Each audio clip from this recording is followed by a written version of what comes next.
Probably doesn't come as much as a surprise during all this that domestic violence is now at an all-time high. Victims stuck at home through the COVID-19 pandemic.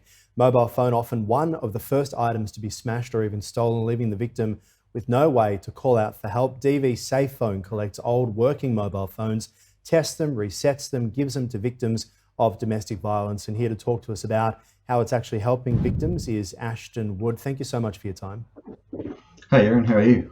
I'm doing very well. This is obviously a very important topic and something which I think has really come to the fore as well during COVID-19. We often hear about the numbers of people who are being impacted directly by COVID, but the indirect results can be just as confronting as well, particularly when it comes to domestic violence in stage 4 lockdown. Yeah, that's right. This whole thing we've set up, it's there to protect victims. This wasn't in my personal 2020 plan, that's for sure. But No.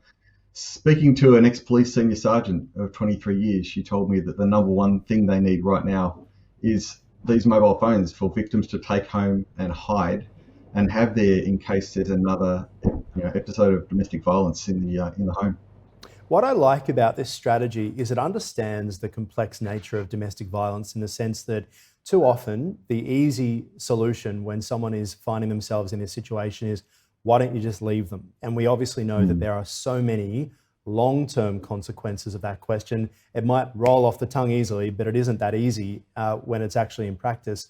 But giving someone a mobile phone to call out for help is something that can actually help people right away.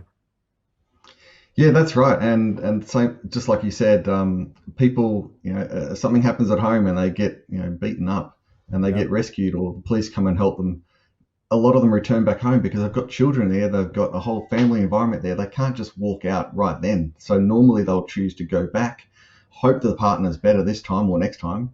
But at least having that emergency phone there that they know is hidden somewhere. If there is another occurrence, they know that they can get to a device to call for help. How bad is domestic violence in Australia right now, do you think? And do we have any leading indicators of where that is? What numbers do we look for? Obviously, Victoria's in stage 4 lockdown. Some of the other states have been in and out of lockdowns as well. What data do we have? Yeah, so it was reported that there was a 75% increase in Google searches Wow. for domestic violence just in New South Wales. Queensland courts are saying that they've had the highest number ever of domestic violence cases to try and get through the courts. So it is absolutely at epidemic proportions at the moment. Really interesting as well when we talk about the old phones, and that's something that we can all do to help. I think as we upgrade and update our phones, particularly for those who buy them, there's probably a couple of old phones sitting around the house. What can we actually do with them at the moment? Yeah, so I've partnered with a couple other companies to help me, and one of them is an IT phone repair shop. And they've got a series of shops up here in Queensland. So basically, what we've done is anyone can donate their unused working mobile phone. We just ask that you check that the PIN code's been removed and you signed out of iCloud because that's a security feature.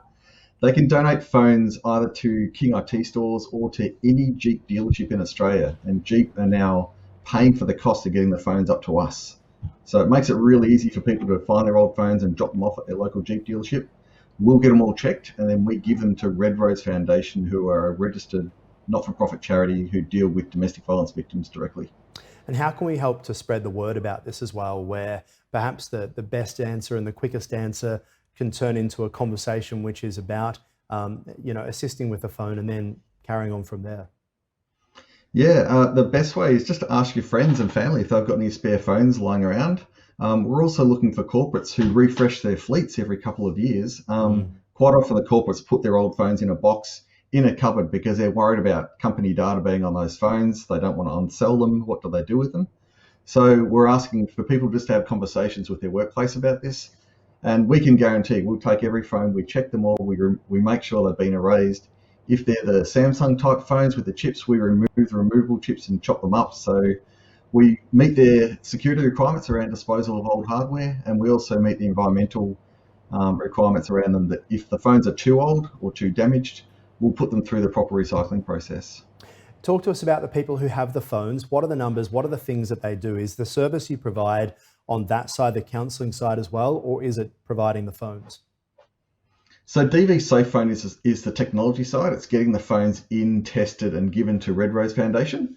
We don't deal directly with victims because that's a complete different industry. So Red Rose Foundation, when they give the phones to the victims or to other agencies, they're given the phones with a safety plan. So it's around, here's your phone to take home and hide, but what are you doing about getting yourself out of that situation? Do you know there's safe houses available? Do you know there's counselling available? Do you know the police can come without sirens if that's required? So there's that whole part that they do around making sure these victims have a plan to get themselves out of that environment permanently. And then this phone's theirs to keep. We don't want the phone back. It's theirs forever. Absolutely, Ashton. Really appreciate your time, and thank you, I guess, so much for what you're doing as well. Yeah, thank you, Aaron. Really appreciate your time.